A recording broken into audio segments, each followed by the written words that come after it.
Ribuan bos dan eks-pimpinan badan usaha milik negara alias BUMN yang merugi terancam dipenjara.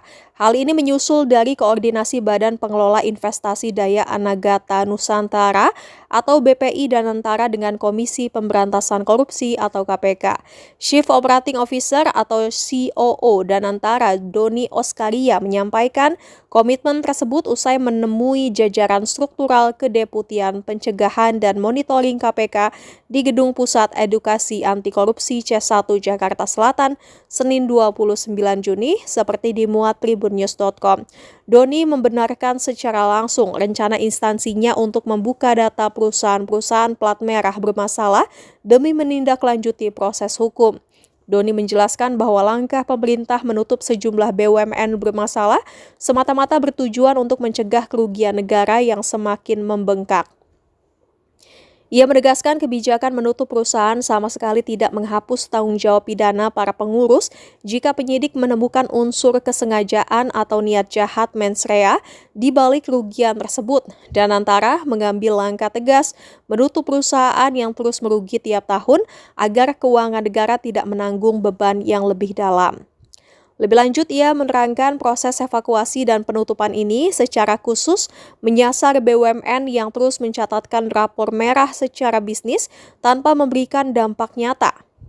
Danantara secara proaktif membahas langkah perampingan ini bersama KPK untuk mencari jalan keluar yang mematuhi hukum. Doni menyebut pihak KPK menyetujui kebijakan selama pemerintah memiliki niat baik untuk menghindari kerugian negara yang lebih berkepanjangan. Rencana perampingan masif ini merupakan arahan langsung Presiden Prabowo Subianto untuk menciptakan tata kelola yang efisien. Pemerintah menargetkan pemangkasan jumlah perusahaan secara drastis dari yang semula mencapai lebih dari 1.000 perusahaan menjadi hanya 250 entitas. Akibat perombakan skala besar ini, Doni mengungkapkan ribuan pengurus atau direksi BUMN memiliki potensi besar berhadapan dengan proses hukum jika instansinya dan KPK menemukan indikasi tindak pidana korupsi selama masa jabatan mereka. Untuk mengawal kelancaran proses penataan ini dari potensi penyimpangan, Danantara menggandeng langsung Deputi Pencegahan dan Monitoring KPK Aminuddin serta Pelaksana Tugas atau PLT Direktur Anti Korupsi Badan Usaha atau AKBU KPK Aren Arthur Duma. Doni menyatakan bahwa transformasi struktural ini bertujuan membangun ekosistem bisnis negara yang kompetitif tanpa memprioritaskan pemutusan hubungan kerja atau PHK. Dengan hilirisasi yang mana saja, pada intinya adalah kami menyampaikan kepada Bapak Deputi bahwa banyak proyek hilirisasi yang sedang kita kerjakan, dan tentu saja kita ingin dalam pengerjaannya ini dilakukan secara baik, transparan, karena ini kan harapan masyarakat. Karena itu kita minta pendampingan dari awal. Rencananya nanti akan ditindaklanjuti setiap grup, setiap tim yang terlibat dari tim hilirisasi, pelatihan dan pencegahan. Jadi tidak satu persatu, tetapi semuanya akan kita lakukan mitigasi supaya tidak menjadi resiko ke depan. Bagaimanapun kita tidak ingin investasi yang besar nantinya itu tidak menghasilkan hasil yang maksimal. Jadi tidak spesifik, tetapi semuanya akan kita lakukan pemantauan melalui Kedeputian Pencegahan. Kurang lebih demikian. Yang kedua tadi berkaitan dengan LHKPN dan DSI LHKPN nanti mungkin akan disampaikan oleh Bapak Deputi, tetapi prinsipnya nanti kami sudah bersepakat bahwa saya akan mengontrol sendiri ketaatan daripada penyampaian LHKPN, dan kita harapkan itu tepat waktu karena ini tidak ada toleransi yang kita berikan. Semua yang punya kewajiban harus melaporkan, wajib melaporkan. Ini nanti saya akan pimpin sendiri untuk proses comply terhadap laporan ini. Dan yang tadi tidak spesifik juga kita satu persatu mengenai DSI, tetapi intinya adalah seluruh BUMN ke depannya setelah kita lakukan transformasi, kita berharap ke depannya seluruhnya tentu harus kita batasi koridornya supaya tidak terjadi potensial untuk adanya korupsi di masa yang akan datang. Sesuai dengan aturan yang ada di dalam undang-undang kita, tentu wajib untuk melakukan itu. Melengkapi bahwa sampai dengan akhir Juni ini memang kita akui ada beberapa manajemen BUMN Pak ya, yang per 31 Maret itu belum melaporkan. Dan kami sudah menyurati ya kepada stakeholder untuk mereka-mereka yang tidak melaporkan supaya diberikan sanksi ya. Karena kalau yang untuk ASN itu ada sanksinya.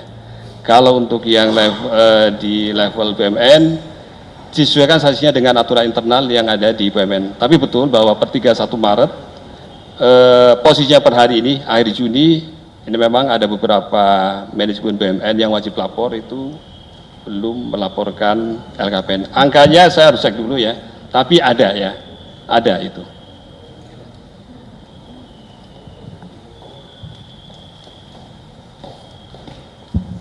Ya, sore Bapak-Bapak, saya Rio dari Antara. Melanjutkan pertanyaan tadi yang soal LHKPN. Ini kan Danantara dan KPK melakukan pertemuan tadi. Apakah LHKPN ini dibahas di pertemuan tersebut? Itu yang pertama. Kedua, di websitenya KPK kan lhkpn.go.id itu kan masih belum ada badan pengelola Danantara gitu. Itu bagaimana dari KPK? Karena kan dari BUMN sendiri kan sudah ada kerjasama atau ingin memastikan seluruh jajaran melaporkan LHKPN. Publik masih belum bisa akses nih, itu apa gitu perkembangannya. Terakhir, mungkin juga untuk direksi yang WNA itu perkembangannya seperti apa? Karena kan kemarin ada 2 di Garuda, terus 1 di PT DSI, itu seperti apa? Makasih. Tentu dalam pertemuan tadi kita termasuk yang kita bahas ya terkait dengan kepatuhan wajib lapor LHKPN buat yang wajib lapor di BUMN ya, termasuk nanti di Danantara. Jadi untuk termasuk WNA ya, walaupun dia WNA tapi kan dia sekarang posisinya sebagai top manajemen ya di BUMN. Dan kalau kita lihat di Undang-Undang 28 dia struktur di BUMN itu termasuk dalam kategori wajib lapor LHKPN. Tapi itu nanti masih terus kita diskusikan ya, karena kemarin kalau dari kami sendiri, dari tim kami sudah melakukan bintek ya kepada direksi yang berstatus WNA. Jadi poinnya bahwa kewajiban lapor LHKPN termasuk materi yang kita tadi diskusikan.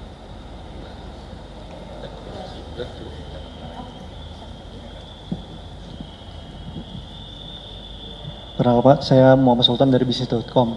Jadi salah satu pembahasan di diskusi tadi itu, apakah salah satunya ada terkait dengan investasi Patriot Bond Pak? Karena kan belakangan ini disorot karena RUU P2SK di pasal 50 ayat 50A ayat 5 itu kan disebutkan bahwa negara menjamin investor yang menginvestasikan ke Patriot Bond dengan dia tidak dipidana begitu Pak ya. Dan investasi ini juga tidak dijadikan alat bukti ketika nanti di meja peradilan. Nah itu apakah itu dibahas? Karena kan publik ini khawatir itu akan menjadi salah satu celah terjadinya tindak pidana pencucian uang di sana Pak. Apakah itu dibahas? Dan untuk Pak Doni, apakah apa tujuan dari adanya perlindungan khusus bagi investor ketika menginvestasikan ke Patriot Bond ini Pak? Itu aja. Terima kasih. Yang pertama tadi kita tidak membahas spesifik mengenai itu. Dan yang kedua tadi ini kan Danantara sebagai objek ya dari undang-undang. Jadi nanti mohon ditanyakan ke mungkin sudah disampaikan juga oleh Menteri Keuangan dan juga Kemenko. Jadi kami kan adalah penerima daripada undang-undangnya, bukan inisiator daripada undang-undang tersebut. Cukup? Tidak. Satu lagi Pak Doni. Satu lagi. Terima kasih banyak. Oke, terima kasih Pak.